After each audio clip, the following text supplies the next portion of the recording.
Exodus chapter 28, verse 1 through 43. The priestly garments. Have Aaron your brother brought to you from among the Israelites, along with his sons Nadab and Abihu, Eleazar and Ithamar, so they may serve me as priests. Make sacred garments for your brother Aaron, to give him dignity and honor.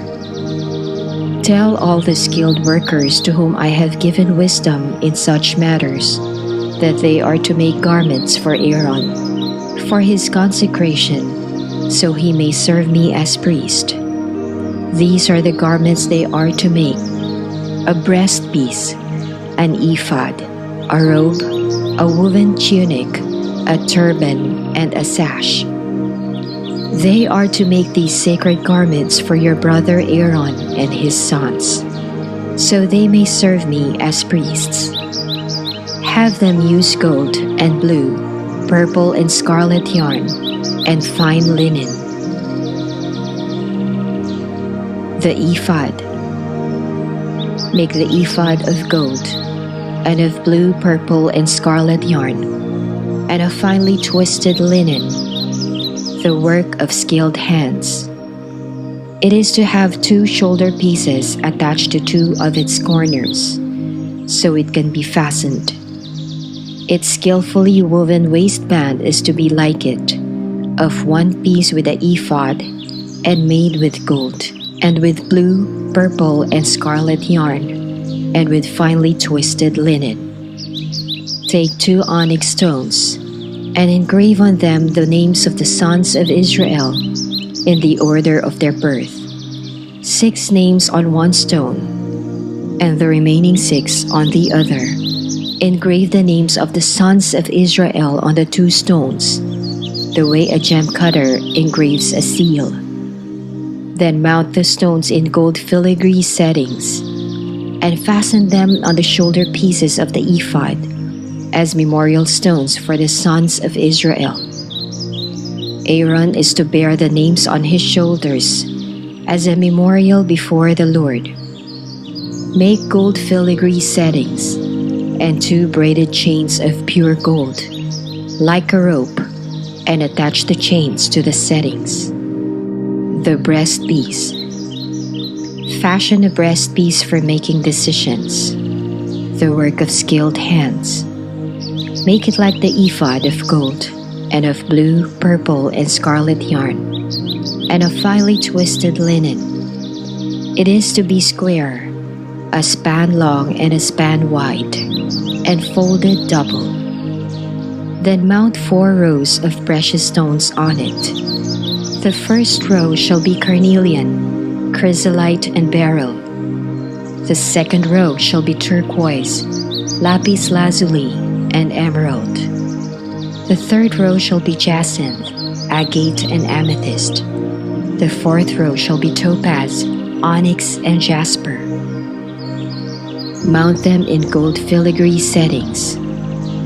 There are to be 12 stones, 1 for each of the names of the sons of Israel, each engraved like a seal with the name of one of the 12 tribes. For the breastpiece, make braided chains of pure gold, like a rope. Make 2 gold rings for it, and fasten them to 2 corners of the breastpiece. Fasten the 2 gold chains to the rings at the corners of the breastpiece, and the other ends of the chains to the 2 settings, attaching them to the shoulder pieces of the ephod at the front. Make 2 gold rings, and attach them to the other 2 corners of the breastpiece on the inside edge, next to the ephod. Make 2 more gold rings and attach them to the bottom of the shoulder pieces, on the front of the ephod, close to the seam, just above the waistband of the ephod. The rings of the breastpiece are to be tied to the rings of the ephod, with blue cord connecting it to the waistband, so that the breastpiece will not swing out from the ephod. Whenever Aaron enters the holy place, he will bear the names of the sons of Israel over his heart on the breastpiece of decision as a continuing memorial before the Lord. Also put the Urim and the Thummim in the breastpiece, so they may be over Aaron's heart whenever he enters the presence of the Lord. Thus Aaron will always bear the means of making decisions for the Israelites over his heart before the Lord. Other priestly garments. Make the robe of the ephod entirely of blue cloth, with an opening for the head in its center. There shall be a woven edge like a collar around this opening, so that it will not tear. Make pomegranates of blue, purple, and scarlet yarn around the hem of the robe, with gold bells between them. The gold bells and the pomegranates are to alternate around the hem of the robe. Aaron must wear it when he ministers. The sound of the bells will be heard when he enters the holy place before the Lord and when he comes out, so that he will not die. Make a plate of pure gold and engrave on it as on a seal, holy to the Lord. Fasten a blue cord to it to attach it to the turban. It is to be on the front of the turban. It will be on Aaron's forehead, and he will bear the guilt involved in the sacred gifts the Israelites consecrate, whatever their gifts may be. It will be on Aaron's forehead continually, so that they will be acceptable to the Lord. Weave the tunic of fine linen, and make the turban of fine linen. The sash is to be the work of an embroiderer.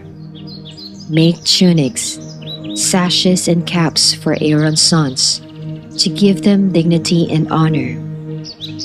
After you put these clothes on your brother Aaron and his sons, anoint and ordain them. Consecrate them, so they may serve me as priests. Make linen undergarments as a covering for the body, reaching from the waist to the thigh. Aaron and his sons must wear them whenever they enter the tent of meeting or approach the altar to minister in the holy place, so that they will not incur guilt and die. This is to be a lasting ordinance for Aaron and his descendants.